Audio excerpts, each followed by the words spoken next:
Hello, welcome to my channel. That's my dog. Let's try this again. My name is Kat, I'm a registered dietitian nutritionist, and today we are talking about Beachbody because it has been a video that I've been meaning to do for several months, but there is so much information that I want to talk about specifically with Beachbody that I needed to just gather a lot of information. And so that's what we are doing today. I'm gonna also be sharing some videos of experiences from other YouTubers who have done Beachbody in the past, and I asked them if it impacted their relationship with food in any way, and so I'll be sharing that. I'll also be sharing other screenshots and videos. I'm excited because this is going to be 2 parts, because without it, it would be a ridiculously long video. It's already gonna be long. Now, I want to start off this video by giving a trigger warning, a content warning.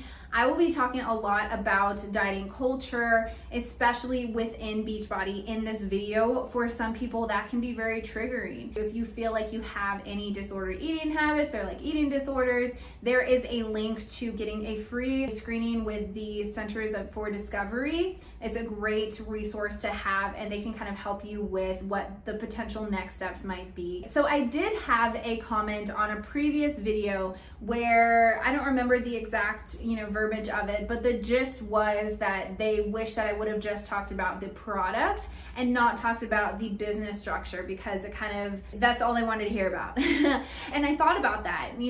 I take anything that you want to say, I'll listen to it. But at that same time, I also need to give a reason of why I am talking also sometimes about the business side. And for me, as much as I want to just talk about the product side, I see it on a whole nother level when we add the business structure to it. They are very much combined, especially when you think about the people who are giving out nutrition information a lot of times. And I have screenshots. And that's one of the reasons why I have a concern with the distributors being called, coaches rather than distributors. Yes, I can just talk about the products, but I have a lot of problems with that coach side of things and the information a lot of times that I see as, at best unhelpful, but at worst potentially harmful. Oh, and I also wanted to say that everything in this video is 100% my opinion, or if I'm sharing the opinion of someone else.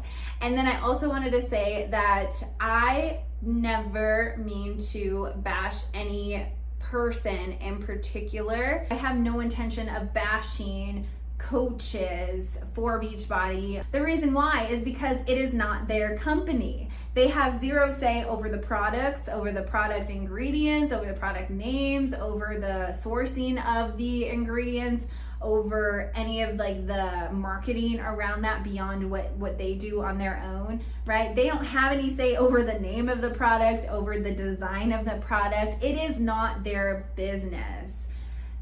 They are 100% on the selling side and showing people how it fits into their lifestyle, which, itself, you can do that. But it's when they say that it's their business. If it's your business, you would expect to have say over the product. Yeah, you know what I'm trying to say. And so if you are a coach coming to this, I want you to know that I respect you of wanting to help other people get healthier. I love that. And I am not one of those. There are some dietitians who believe that, in order to talk about nutrition, you have to be a dietitian. Not necessarily. There are a lot of awesome ways to be part of helping someone with their health and with their actions and kind of practices around nutrition that don't require you to do that. And I can help you with that if you want to reach out. But I'm not selling you anything. But just I can give you some different resources, different ideas, paths to go that have zero to do with me. It's just, I have to talk about the business side of it. It is so intertwined, especially when we're talking about Beachbody. So with that being said, I think that's everything that I wanted to talk about. All right, now we're ready to get started.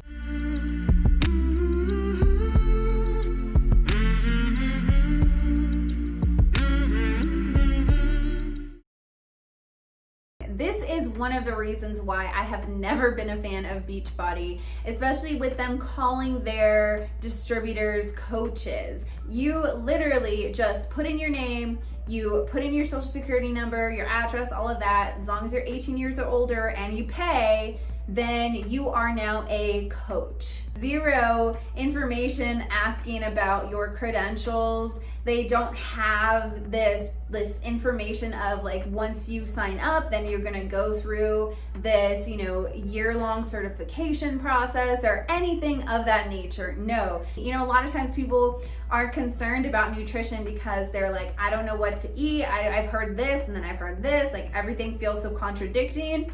This is one of the reasons why it feels like that. It's not that we don't know what a healthy diet is. It's not that we don't know how to make these healthy habits. It's that you have a lot of coaches, even outside of Beachbody, who really they shouldn't really be talking about nutrition and movement and everything within coaching.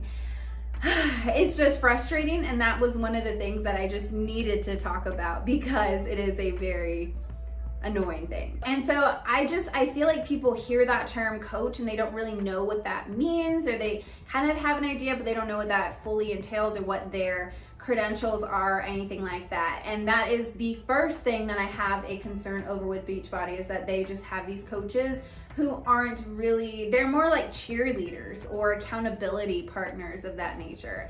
And I just wish they would call themselves something like that, because there are many coaches who are actual coaches and people who are so much smarter than I am. And I would hate for them to be seen in the same viewpoint as far as like where their abilities are and everything, as somebody who is just 18 years old and signs up and pays a fee. So Beachbody CEO Carl Daikeler, his wife's actually Isabel Daikeler. I'll put up a picture of her. She is the co-founder of Shakeology, one of the creators of the shake itself, and also of the Ultimate Reset, which we will be talking about later. But on the Beachbody website, it says that she is a nutritionist. Other places said that she is the senior health nutrition and fitness consultant. Other places I saw that she is just a nutrition expert. And I was Googling trying to figure out, okay, what credentials does she have? You don't have to be an RD to talk about nutrition. I'm not one of those dietitians who believe that. There are some who are very strong in that opinion, not me. But I want to know where you're coming from. What is your credential? What did you take a certification? And if you are proud of your position, if you're proud of where you're at and your education, then show it. But I tried searching, and literally everywhere that I found just said that she was a nutritionist, which is a problem because in a lot of places that term nutritionist is not protected. You can literally take a weekend nutrition class, take their exam that they wrote, and then call yourself a nutritionist. Do you see a problem with that? And so because that is a thing, I would just hope that somebody of that, high position would want to show their credentials. And maybe she has her master's in nutrition. Maybe she is, very, very much a nutrition expert, but I just want to see that. If that is something that you are proud of and that you are wanting to share, then at least put that on your website. Yes, maybe if I searched a little bit more, I could have found something, but at the same time, again, if you're at that position and you're telling people that you are an expert in a field, then at least give a little bit more information than just saying that you're an expert and that you're a nutritionist, because that doesn't mean anything. So if you know anything about her history, I did see information on the physical training or the personal training side, but I just didn't see anything about the nutrition side. So if you know, comment down below, show me that I'm wrong, because I couldn't find it. Okay, so one of the new programs that Beachbody has coming this winter is called Control Freak. I'm not here for it. So let's read the description of it. Control Freak is broken into three-week phases, which will increase in intensity and exercise difficulty. 9-week Control Freak is the latest program from super trainer Autumn Calabrese, who designed it as a total body solution to help you build muscle, shed fat, boost endurance, and increase definition from head to toe faster than you ever thought possible. We're redefining what Control Freak means and really highlighting the benefits by turning it into a positive. Take control of all the things in your life, nutrition, exercise, sleep, to live a happier and healthier life. Now, I get that they're trying to redefine what Control Freak means, but I don't know how they're redefining Control Freak. I don't know. It doesn't sound like it's being redefined. I want to know like what they think Control Freak would mean outside of this program, what the negative definition of that would be and how it's different from what they're doing. Because just saying that you are redefining something, yeah, okay. Now, being a control freak is not really something that I would encourage people to aim for, especially when we're talking about nutrition and also the exercise. Now, I will say I am not a personal trainer. I was ISSA certified as a personal trainer. I was a kinesiology major before switching over to nutrition. So being a control freak is not something that I would ever kind of tie with a goal around nutrition. And that whole, I get how, 9-week control freak, it rhymes and it sounds good, but it really doesn't sound good when you're talking about what are the outcomes. Now, this is something that will be brought up multiple times later in this video and in the next video, but I wanted to talk about orthorexia first. Now, I wanted to say that I don't work with active eating disorder patients who are in like treatment facilities. I have that experience as a student, but outside of that, I have worked with them once they are outside of the treatment facilities. Orthorexia is not a diagnosed, or it's not something in the DSM-5 or the Diagnostic and Statistical Manual for mental disorders. It's not listed in there, but that's not to say that it's not a problem. It is still something that we need to talk about, we need to be aware of. And I don't think most people know how prevalent eating disorders or disordered eating habits are. And this is why, going back to the beginning, I can't just talk about Beachbody and the products. I have to talk about the business model, because you have these coaches sliding into the DMs to people, strangers, because they're trying to meet their quota. They're trying to go for no, having 10 no's every day so that they can be closer to their yes. They're trying to slide into strangers' DMs without knowing that person's history of their eating habit. You don't know who you are messaging whenever you're sending these private messages to people.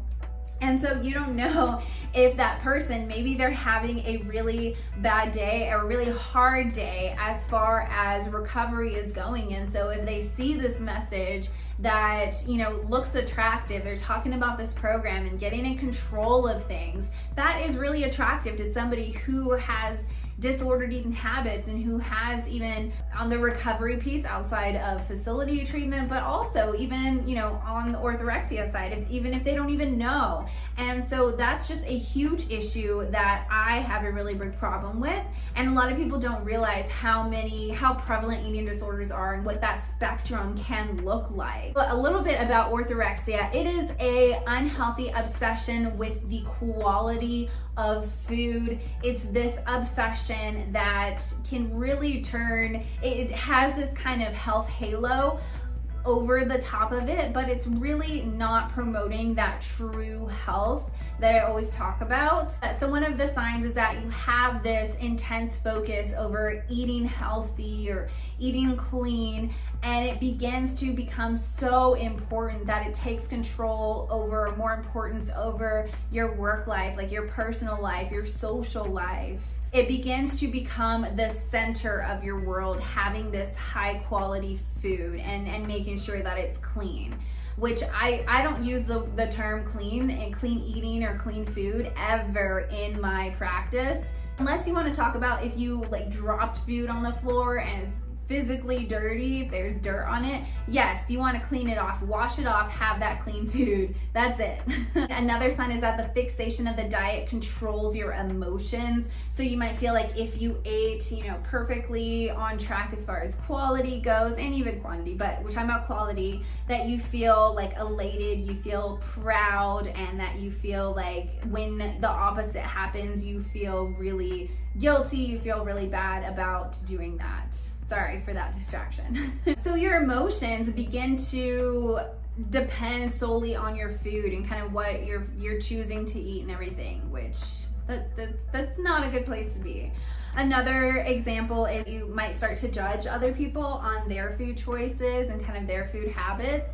And you might kind of feel like you're superior with the foods that you're choosing, and that, you're eating clean, but maybe they're not eating clean, and that kind of judgment around that. And that is really harmful when you're talking about that social aspect of health. That is a way of like isolating yourself from people. Another sign is that you might go to extensive lengths while preparing your food. You might spend a lot of time physically cleaning it, even though it's, you consider it clean already. Also through the meal preparation and meal planning, just spending a whole lot of time on it, that it starts to eat into other important parts of your life. You might avoid going out or eating out with others. Again, not really going out right now, but later on, and just in general, like being scared of eating food that's not prepared by you, because you don't know if they added any like oils or butter or anything like that. And again, part of that isolation piece. And you could also have that other aspect of the judging the people who are eating that food. Also starting to eliminate specific foods and groups from your diet, ones that don't need to be eliminated, ones that you don't have a true food allergy to or food sensitivity to. The whole like food bank that you have of what you can choose from, it can just start to make it smaller and smaller and smaller until it's very clean. This is a big thing that I see because of our society, and it's fixation on specific foods and demonizing them, and just this whole fear mongering around a lot of food that's not most of the time rooted in science.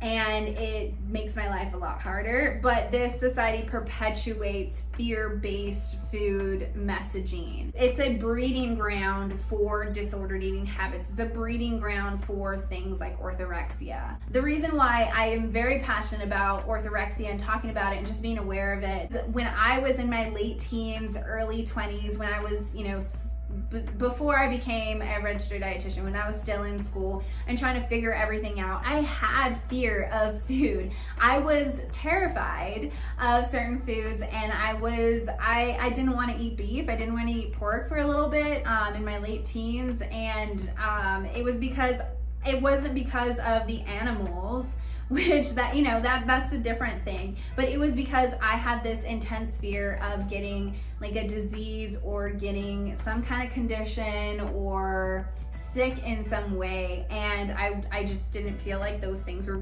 I thought if I would eat those, that I would all of a sudden become unhealthy. But yeah, just like becoming obsessive over checking labels and eliminating ingredients and food groups for fear of getting a sickness or disease. And there's a difference between like, being more aware of what you're choosing and choosing this because it promotes, your health overall. You're still gonna enjoy it. You're still gonna have this other kind of intake that maybe is more fun. There's a difference between that and only having these foods and being fearful if having, a bite of something or a dinner plate of something that doesn't fit your rules, that's gonna all of a sudden make you unhealthy. And there's a lot of dieting videos and just these pictures and just this kind of influencer-ness around nutrition and health and fitness. And a lot of times there's this perpetuation of these kind of food myths and fears and just, things that are not rooted in science. And it's really scary, but those kind of things can just kind of perpetuate that misinformation and that food fear overall. I have zero rules food rules. I have zero rules around my meals, about what I'm eating. That's my job is around helping people to create a healthy relationship with food, to cultivate that. You can be very healthy and have a very healthy relationship with food, your body, and also doing nutrition practices that support that whole health, that physical, mental, social, and emotional well-being, because that is the definition of health. A lot of times people hear me say that I don't have any food rules and they're like, what? You must eat, everything, or if I were to do that, I would have ice cream for breakfast, lunch, and dinner, or candy for breakfast, lunch, and dinner, and that would never work, or I tried that and it didn't work. And a really good analogy or an example I like to use is that if you think about yourself living with these dieting rules and living in this kind of dieting culture, you might feel like you're underwater and you're just kind of breathing through a straw. Kind of imagine that. Like you're gonna be taking shallow breaths. You're just gonna be, dieting with that air, essentially. Now let's imagine that you get out of the water and that you now no longer have to breathe through the straw. You have the full amount of air that you can breathe in. After you get out of the water, after having decades of breathing through that little tiny straw, you're going to probably take very deep breaths. You are going to overcompensate for what you have been doing for these decades and years. Now, after you kind of can compensate and your body is like, okay, we have air now, we can kind of slow it down a little bit and take these more normal kind of breaths, not these deep breaths. That is a place where you're just kind of, having that normal intake of air, right? So same thing with dieting. A lot of times when people first try to or start to shed those dieting rules and ideas and nutrition dogma, they will overcompensate because that's normal, that's expected, that's okay, that's part of the process. And depending on how strict those rules were, how many years you were in that kind of environment and following those rules and having those fears, that can kind of determine how long or what that compensation looks like on the other side. You can kind of think of it like a pendulum swing. Kind of that whole dieting cycle, right? You have all this restriction, you let it go. A lot of times it goes to that binging on that other side. And so with that straw analogy, you can kind of see how if you have experienced that in the past and you're like, no, that didn't work for me, I, overcompensated, that might have been just part of the process, and maybe it just, you didn't give it long enough. And I'll also say that it's really helpful if you work with somebody who has experience coaching through this. That way you don't have to just do it on your own and really know if, if this is part of what's expected, is this part of the process, how to deal with that, and how to kind of move forward and all of that, and having that support and guidance. So I say all of this because that's my job. I help people to get rid of those diet rules and to have that healthy relationship with food, to cultivate that kind of relationship with food in their body, to have that health, the whole health, physical, mental, social, and emotional well-being. All right, so now we are going to get into the cleanse part of the process. Now, moving on to the cleansing, as with many nutrition-related MLM companies we've reviewed, Beachbody also has a cleansing program. Now, they actually have two. There is a 3-day cleanse and also a 21-day cleanse. So their 3-day program is called a 3-day refresh. It is recommended as a monthly tune-up or done quarterly in some of the groups that I saw that their coaches recommended. There are 2 products involved with that program. There is a vanilla fresh shake. It is they say it's a patent pending high protein vanilla shake that helps satisfy your hunger.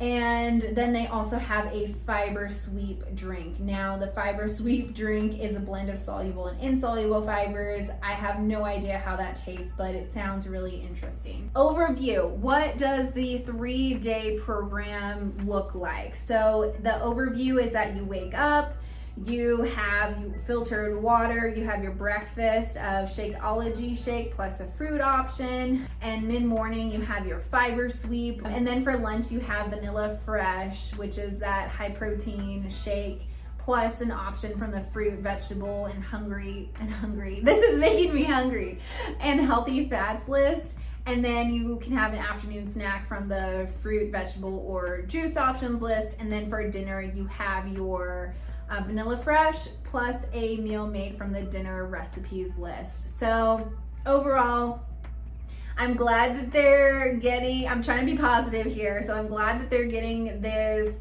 Vanilla Fresh shake.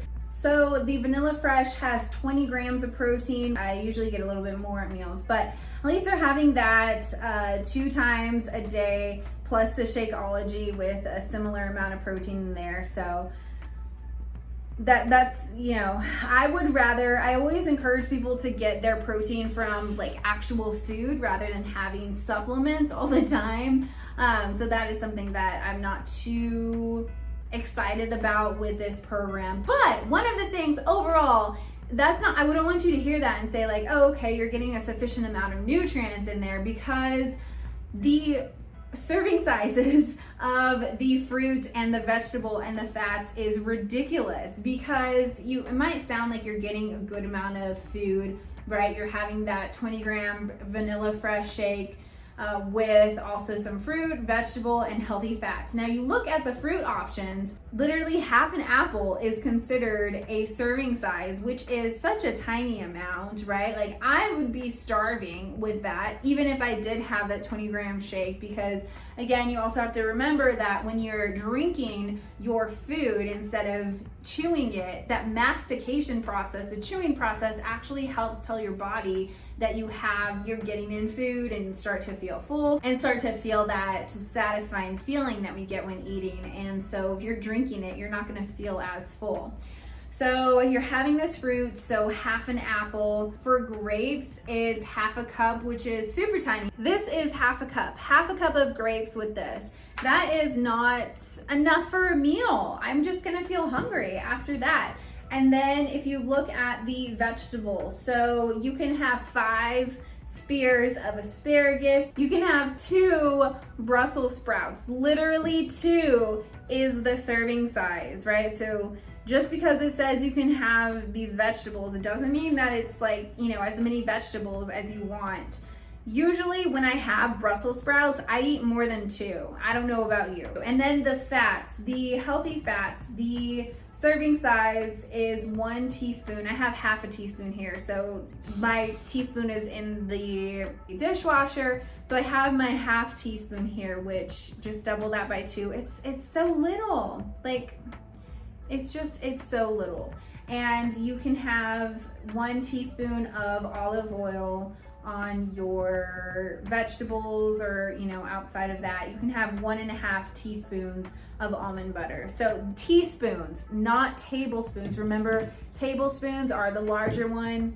3 teaspoons equals 1 tablespoon. You're not even having 1 tablespoon of almond butter. You're getting 1.5 teaspoons, which is half a tablespoon. So not a whole lot of food with this 3-day refresh. I have not personally tried this. This is not something that I would try, because I would probably faint. I'm not saying that to be funny, but just the little amount of food. And you'll see my experience. I did 1 day of the 21-day fix for this video, and it did not turn out well. So here is one of the dinner recipes that they encourage you or recommend, or that you can choose from to have. And the one that stood out to me was the one with asparagus and almonds. So you get 8 medium asparagus spears. So 8 asparagus spears, 1 teaspoon of olive oil, 1 pinch of sea salt, and then that 1 teaspoon of slivered almonds. So like this amount times 2 of slivered almonds, which is very little. And that's your dinner. You have that's what you eat for dinner. For me, that would barely be a side. Even when I'm having asparagus, I eat more than that. So as a side. So overall, that's just a little bit of an overview on their 3-day cleanse or 3-day refresh. Not something that I would recommend, but moving on to the 21-day ultimate reset. I'm excited to talk about this because there were some concerns that I found within a Facebook group that I'm in, and I'm going to share with you those receipts. So let's go. Okay, so on the website, it says that it's not easy, but it's worth it. Talking about the ultimate reset.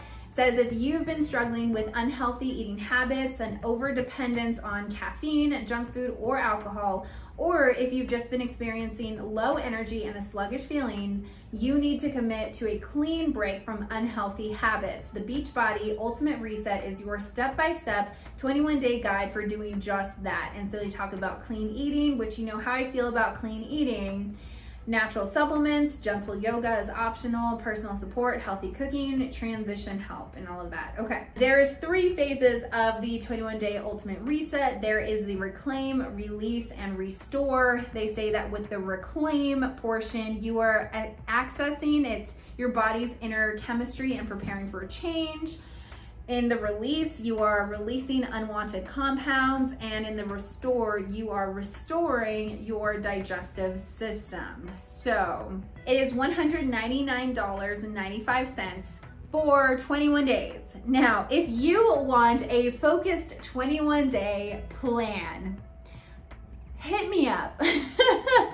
I will charge you less than that for 21 days of a nutrition plan. Not that I recommend doing a 21-day anything, because you want to eat longer, you want to live longer than 21 days, right? You want to have these long-term habits, and yes, sometimes the challenge can be fun. You know, I've done them or created some, and really I have a new one that is focused. It's not like a diet. Now I sound like one of those wellness gurus or anything, but it literally is not that dieting piece. It's 100% focused around actions and breaking down the goals into the skills and then the practices and then the actions and kind of what that looks like. That's something that I did in somebody's Facebook group that was a lot of fun last month, but it was setting somebody up to create those healthier habits long term. It wasn't eat X amount of this for 30 days, or it was 31 days because it was in July. I think it was 30 or 31 days. I don't even remember, because that wasn't the thing. It was just a challenge around challenging the idea of challenges. It was a lot of fun. But anyway, with that, if you wanted 21 days of a plan of anything, hit me up when you're talking about nutrition, because I charge less than that. I'm not even joking. So of course there's gonna be a lot of different products with this. You're gonna have Soothe, which is aloe vera and turmeric, which they're saying is supporting digestive health and the body's response to oxidative stress. There's Optimize, that is an enzyme blend, and added camu to help support nutrient absorption and bioavailability. There's Power Greens, which is 6 powerful greens. There's Mineralize, which is a pink Himalayan salt that you add to your distilled water. There's Revitalize, which is probiotics and prebiotics. And then there is Detox, which if you watched, which one was it? My Isogenics video, we talked about detox and how all of the different organs and systems in our body that are part of the detox process that our bodies go through naturally, and how you don't need to go on a detox or a cleanse or anything like that, or diet. That's what I was gonna say before detox. But just a brief overview, the Power Greens, they say that it's for acid and alkaline balance, which our bodies do a wonderful job of making sure that we are at the appropriate pH level for health. And I'm not going to go too into these specific products, but they're just, you know how I feel about detox. I talked about that in the Isogenics video. Mineralize, you're adding sodium to your water.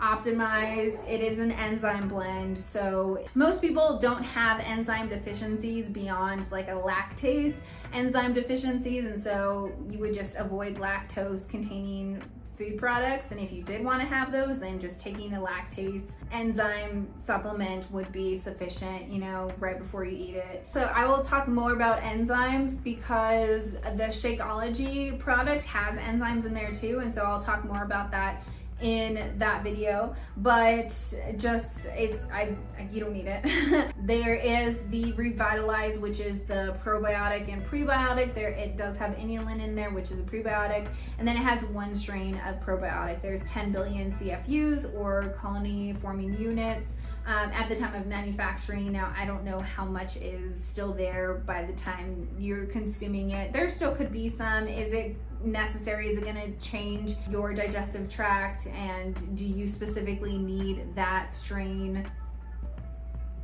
I don't know. There is a Soothe one that supports digestive health and oxidative stress, but it looks like there's only aloe vera and turmeric in there.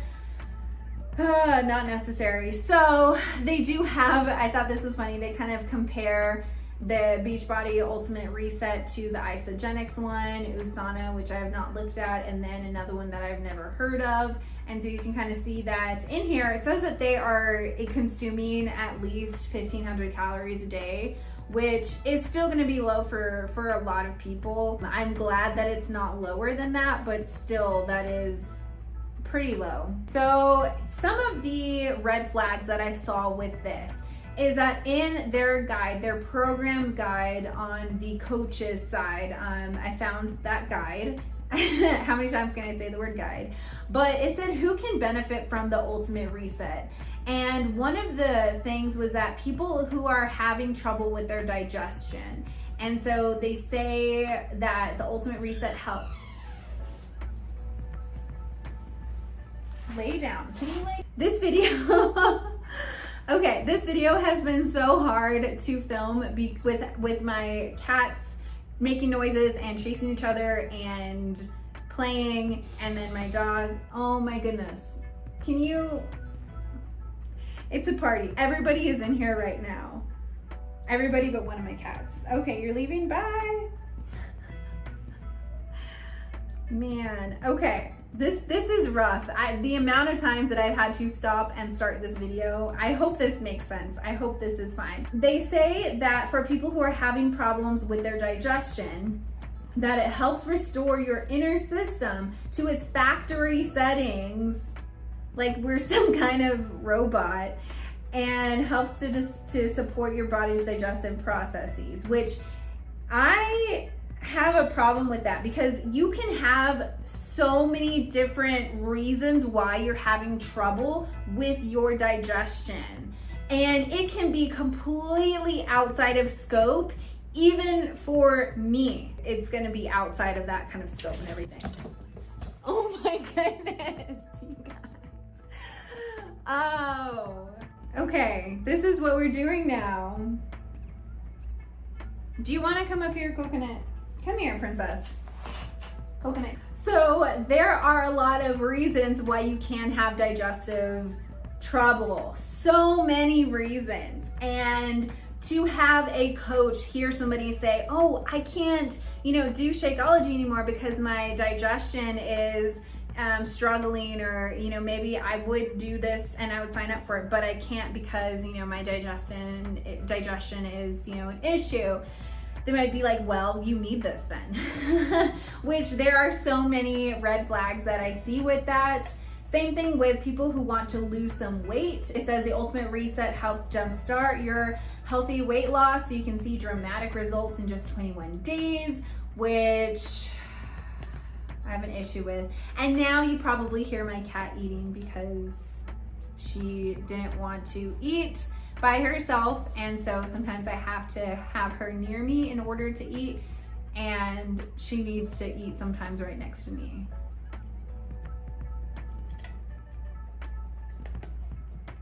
And then in their product guide delivered to the customer, for the customer, client, whatever they want to call it, they have this like, this is me now versus this is me on day 21, and kind of the transformation of that. And one of them is talking about how often do you have a bowel movement, which could be, again, that's another red flag where yes, you could have somebody who is barely having, bowel movements or not having regular bowel movements, and they can be helped with a general healthy guidelines. But that could also be a more significant sign or a red flag.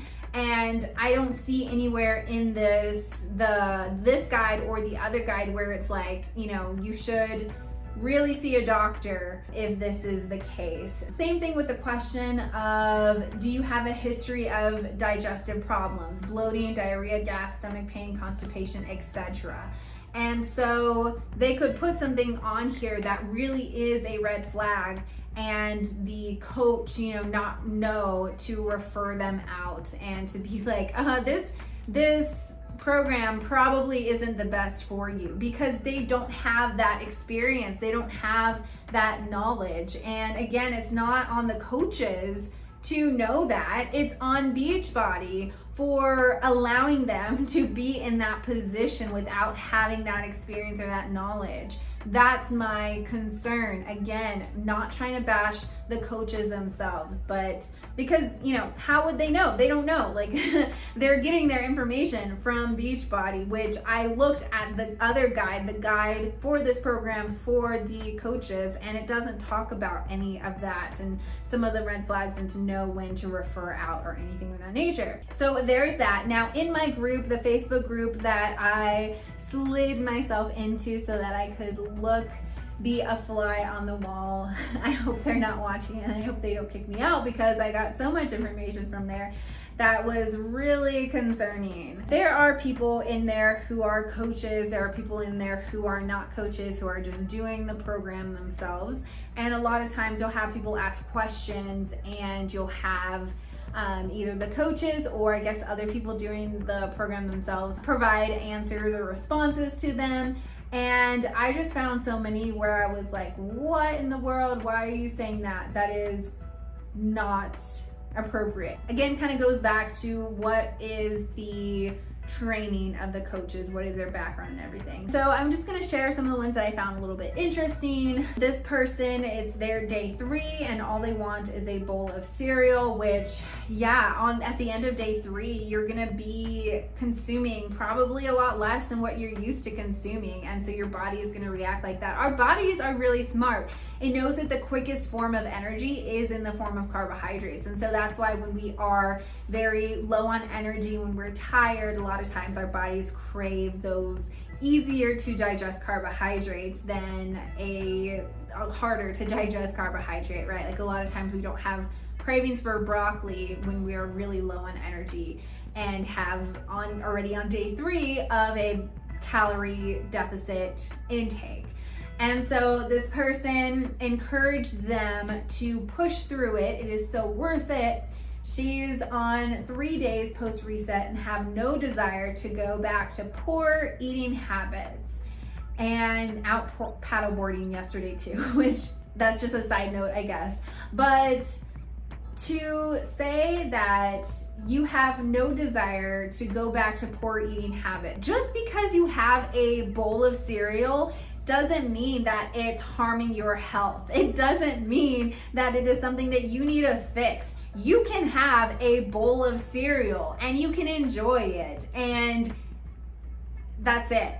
And this one kind of stood out to me because I enjoy cereal. I love cereal. It's something that I don't have all the time, but when I do have it, it's something that I enjoy.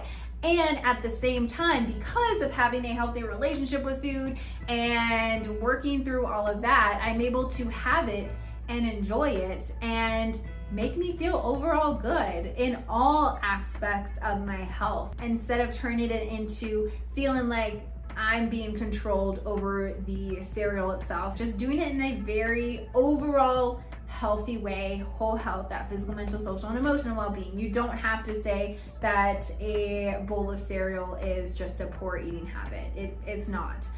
Another person asked if they can drink decaf coffee. They're on day 4 and they miss coffee, which nobody better take away my cup of coffee ever. And then somebody said, coffee is highly acidic. It goes against what this program is about. You can do this. So when you look at the pH scale, the pH range of coffee, you You can see that it's generally around, what I saw was around a 4.85 to a 5.10 on the pH scale, which, yes, it is, when you're looking at whether it's alkaline or acid, it is going to fall on that range. However, your body maintains a appropriate amount of pH for you, and your stomach acid is between 1.5 to 3.5. By having coffee that's above the pH of your stomach, like, you can still have that coffee. Just because you have something that is acidic, unless you're having specific like issues with the acidity and you're needing to take, you're having, you know, your doctor's recommending you to take antacid, or you're taking a PPI or protein pump inhibitor or anything like that. If you don't have a problem with the acidity of your stomach, then having that coffee it's fine. Like, it's saying that it's highly acidic. Okay, what about your stomach acid then? It's lower on the pH scale, it's more acidic. And even when you're talking about your blood pH, that is also even in a more narrow range, that 7.35 to 7.45, your body works really well at keeping you in that range. I get really frustrated when I see people kind of encouraging the like alkaline diet, because it's not the fact that the alkalinness of that food is healthy, it's just that it has lots of nutrients in them. These alkaline foods like fruits and vegetables and just really, they're great sources of nutrients. They're great to have. But the foods that are more acidic, which also includes other fruits and vegetables, those are fine too, because our bodies are able to keep our pH levels in control. So when you have something that's very alkaline and you're putting it into your stomach that is a very acidic place, that food is not going to be at that same alkaline level. Your body is going to change that, and it needs to, in order to break down the food, and also to help you to kill like bacteria and other things that are harmful. That the acid's really helpful for that too. So that was just a yikes that I saw in there. Somebody else asked if they can have Tabasco or any other hot sauce. And then somebody said that hot sauce is too acidic for the process of clearing you are going through with this regimen. And then someone also said that it is highly acidic, or acidic and highly inflammatory, which the pH for hot sauce I found was around 3.4, which is, it could be less acidic than the stomach acid, which again is around that 1.5 to 3.5. And so if you want to have some hot sauce and it's not making you feel bad or anything, just have the hot sauce. You don't need to do this. Somebody said, day 21, dinner was a sweet potato sprinkled in cinnamon as a celebration. Now, I don't know about you, but that sounds like an amazing side dish for the rest of my dinner. I don't want to eat a dinner that is just a sweet potato with cinnamon sprinkled on top. That's not a dinner, right? Like, I need something more substantial to help me to feel full and satisfied and all of that. Somebody posted a picture, this picture of me looking at the list of things I can still eat, which is this tiny little piece of paper. The gist of it is funny, but the messaging behind it is terrible. If that is the amount of food that you are allowed to eat, maybe you have a lot of food allergies and things going on where maybe that's actually the case in some people, and that's something to work through with a professional. You would have this kind of healthcare team working together. You would have for sure an MD kind of looking at everything going on, and then also they'd likely refer you to a dietitian in order to figure out some meals that you could eat just to, you know, get enough calories and get enough nutrient balance and all of that stuff. So yeah, there is no reason to have a list that small, and I get it is a joke, right? But to have a small list is just not necessary for health or for cleansing purposes. Okay, so now this one was a huge yikes, because this poor girl, she says, breakfast, lunch, and dinner, I've never eaten this many carbs in a day in my life. Haha, it feels so wrong. And then the crying, laughing emoji. So I looked at that and I was like, that's not a whole lot of carbs. Like, I mean, it's okay, but it's not like incredible amount. And so I actually figured out what day of the program that she was on, and in the guide it kind of lists all of the different days and kind of what the recipes are and everything. And so what I did was I went through the carbs for all of those. And so she had a quinoa salad, she had a medium baked potato, and she also had oatmeal with apples and flax seeds, and then she had sauteed veggies. And so when I was going through the recipe guide and all of the serving sizes, and also what looked like the servings in the pictures, because I'm pretty good at knowing, like, okay, this is how many carbs are in that amount of food from that picture. It's not something that you need to know, but it's just something that I've, picked up throughout the years, and it's just like, I can know if that is 20 grams of carbs for like most foods and of that nature and stuff. And so what I found was that the oats were around 27 grams of carbs, the apple, the amount that was in the recipe was like half, I believe, because I have 12 on here, so about half. And then the quinoa was around 20 grams in the recipe, and then the medium sweet potato around 23. And so she was having around 82 grams of carbs if I did that right, which I have confidence in myself that I did that right. And so that's not a whole lot of carbs. And I don't know if I fully believe if that's the highest amount of carbs she's ever eaten in her entire life. Maybe in like her adult dieting life. 80 grams of carbs is not that much. I go through that so fast. And I know at the beginning it said that like 1,500 calories was the what they're having their meal plans over. It really looks like less than that, and they're maybe just saying that 1,500 calories. But even if she was getting like 1,200 calories, that 82 grams would be less than 30% of that overall daily intake, be around 27%, which is still a low carbohydrate intake.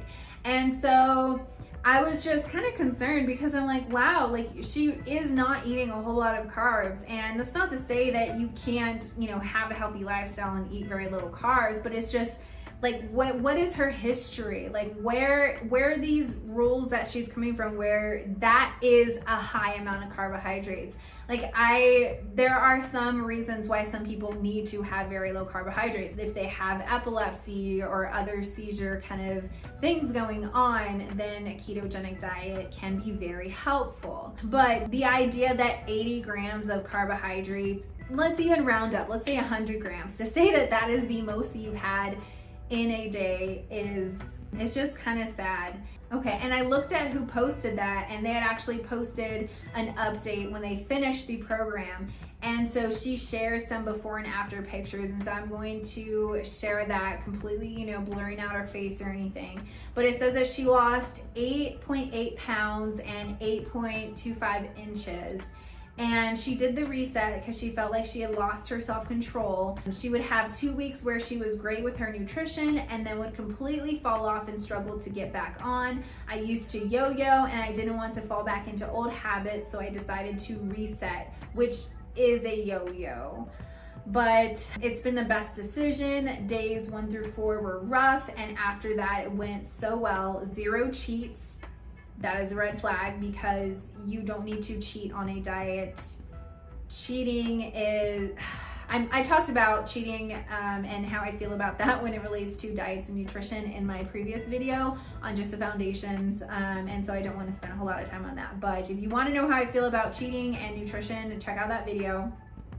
She said, although I did repeat meals a lot and followed the crunch menu for weeks 2 and 3, and then she said, if you're just starting or struggling, stick it out, it's worth it. And so she shares these pictures of the before and after. And I struggled with wanting to share this before and after. This is not to say that if she was in a larger body that she would have needed to do this. This was her before picture. And the idea that at this before picture, she was feeling like she lost control, she was yo-yoing, and she did this reset because she wanted to get back in control of everything. And this is where she was at when she did feel out of control. Like, this is a yo-yo dieting program. Like, the idea that somebody would be attracted to this kind of program because it seems like a reset, as in getting off the yo-yo dieting cycle. It's not, it's the very same thing. It's the very same thing. And this is why I wanted to talk about orthorexia. I'm not diagnosing her with anything. I want to make that very clear. I am just speculating of something that could happen in a similar situation. Somebody at a similar body size or larger or smaller who feels like they still aren't at their goal. They still aren't good enough. They still need to do work. They just can't let that piece become a healthy relationship with food. It's this kind of lose control or gain control. And it's that pendulum again, right? So breathing, getting outside of the water, taking in those deep breaths, and then going right back underwater and breathing through that straw, back and forth. Not getting to that place where their body is like, okay, we can slow down our breaths, we can be above water, we don't have to go underneath the water again, we don't have to go under those dieting rules again, because we know that once we do that and we come out, we are going to feel out of control. Another person who shared their before and after, this was her before, and I'm not even gonna share her after.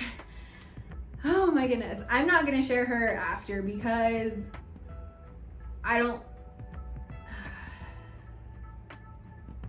it doesn't need to be seen. You can just kind of see where she was starting. And the idea that somebody sees themselves at that point, and there's a difference between how your body is and kind of where you're at in your health. You can't tell somebody's health by their body, whether it's they're more thin or they look fit or they are at a larger weight. You can't tell their health. You can't tell somebody's lab values. You can't tell what their actions are and everything. But the very idea of taking those pictures and having, again, going back to that guide, why might somebody want to do this program? To lose weight. Somebody else said that they lost 10 pounds in 5 days, which is probably mostly water weight, and they probably they're probably using the restroom a lot. That is just, yeah. And then this other person said that they ordered the reset. I'm wondering if anyone here who is in menopause done it and had good results. I feel like only keto works for me anymore. I don't lose anything without workout and containers. I have done all the hard programs, gain muscle, but if I am not on keto, the pounds are creeping up. And so I wanted to talk a little bit about that because that might be a sign that you don't need to lose weight. If you are only able to lose weight by cutting out the carbohydrates, and most of the time the cutting out the carbohydrates, if she's only sticking to keto for a certain time, and she really doesn't need to stick to keto, but if she's doing that and seeing that weight loss, it's likely because carbohydrates, it's in the name. It pulls in water with it, and so a lot of times when you take out carbohydrates, you will see that weight trend go down. And just because you have tried other programs and like you're trying everything and you're just not seeing that weight change, maybe you don't need to lose weight. Maybe your body is just craving nutrients and you don't need to see that weight change. And I went to this woman's profile and I was looking at some of her pictures and I was like, why? And you could say that, that's just me policing somebody and wanting to change their body, and everybody has a right to want to change their body and everything, which is 100% fine. Like, everybody, they have that choice, and who am I to say that they are not allowed to lose weight, right? But my where I'm coming at it from is the society in saying that you always have to be chasing that weight loss, rather than the society saying chasing actions or encouraging you to do these actions that support your whole health and define that health, that physical, mental, social, and emotional well-being. If you are on this diet plan, this nutrition plan that maybe it's really helping your physical health, and maybe it is really helping that, but it's harming your mental or emotional well-being, your social well-being, is it truly healthy? And so I just see that this messaging of, maybe this person is fine and, they are approaching true health by them chasing this weight loss or this weight change. And I just seeing that though, and seeing how many people are making these kind of posts in there, it's just concerning. It's very concerning for me. And what gets more concerning is when you start to see more of the coaches and other people talk about or respond to questions that people have. So somebody asked that they said they were on day 20 and they're feeling bloated with abdominal pain and pain in their back. Does anyone know whether this is normal? Someone said, same here, I'm on day 19 and my back is killing me. It's like I want to eat some food that might help with the pain, but we're almost there. Hang in there. That is just like, why you like, I don't know. Somebody's asking, like, maybe it's too much information, but has anyone else noticed a urine change color or color change? Mine is normally relatively clear and I'm drinking a full gallon of water and it's pretty yellow. Somebody said, same here, thinking it's some kind of toxin release, when in reality it's probably the products that they're taking. A lot of times when you're taking a multivitamin that's not really as bioavailable, you will see that. Or even if it is bioavailable, but it's just in high amounts that you don't need, your body will flush that out, because just because it is something that's healthy, in certain amounts it can become toxic. So technically it could be the toxins leaving, but it's not in that same sense that I think they're thinking of. And this person saying day 1 they had a deadly headache after 12 p.m. Day 2, mild headache all day. Day 3, mild headache in the a.m., aggravated headache afternoon. And they're asking, please tell me this stops soon. Other than that, I drink all my water, eat most of my food, and realize that I don't need sweets and snacks as much as I thought I did. They lost 2 pounds, but still no bowel movement. Yeah, that's just, you don't need to get to a healthier place. You don't need to experience all of these things to get to a healthier place. Someone said, I've only done this once and it messed with my period and ovulation, and it took about 3 months to get back to a predictable schedule. So if you're wanting to get pregnant soon, I would hold off. If you are looking to get healthier and eat clean,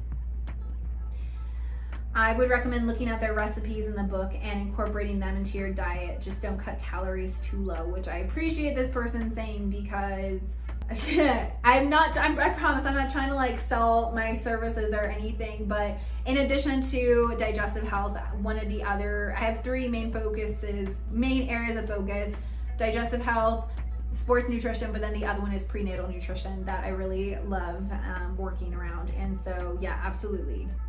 Not a program I would recommend if somebody is, wanting to focus more so on prenatal nutrition. Okay, so I'm on day 8. Has anyone noticed darkness under their eyes? I'm following the plan closely, eating, drinking, sleeping as recommended. And then someone said, you are in the detox phase. It can come out through your skin too. So apparently through detox, you can have stuff coming out of your skin underneath your eyes and make it baggy. Dark. Somebody asked, does anyone experience muscle cramps in the middle of the night after starting week 1? Of course, yeah, lots of people responding to that. And then someone said, day 8, I'm so hungry. So overall, just so many concerns and red flags within this program and in this group. And one of the things that I have a concern over, like besides all of the side effects, right? Those side effects don't sound very fun, and they're not necessary when you're trying to get to a healthier place. One of the concerns that I have is around people answering these questions and giving their advice, and they are not one, they don't have any kind of like credentialing or anything behind them. But two, even if they did, are they licensed to say those things, to practice that individual one-on-one nutrition? Because licensure is a very real thing in the nutrition practice world. I have licensure in multiple states so that I can practice medical nutrition therapy. And that's what this starts to come into. That's what starts to happen with this. There's a difference between just overall guidelines, kind of that basic coaching level, and then getting into the spectrum or the area of medical nutrition therapy, which is where I see a lot of concerns in this specific group with a lot of Beachbody coaches and people doing this ultimate reset. And licensure is different in every state. Again, I have licenses in many states to practice legally, but there's so many red flags that I see within this program, and overall it is not something that I would recommend. So with that being said, that concludes the first part of this Beachbody series, part 1 of 2. So if you haven't already, please hit that subscribe button, hit the bell icon so that you're notified whenever I upload the second part of this video. And man, the next part I'm so excited about, because we are talking about the 21-day fix, the ultimate portion control. I talk about my experience following the portion control containers for 1 day. I'll go into Shakeology and some of the concerns I have around the ingredients that other people have come to me for and had lots of digestive issues with. I'm also talking about Bevy, which is a new product, and then I'm sharing my friends' stories of their experience with Beachbody and kind of how specifically relating to their relationship with food and if it made any difference or anything. So if you haven't hit the subscribe button, please do that and hit the bell icon so that you're notified whenever I upload that second part to the video. Okay, all right, bye guys. Do you wanna go? You wanna stay? You wanna go, right?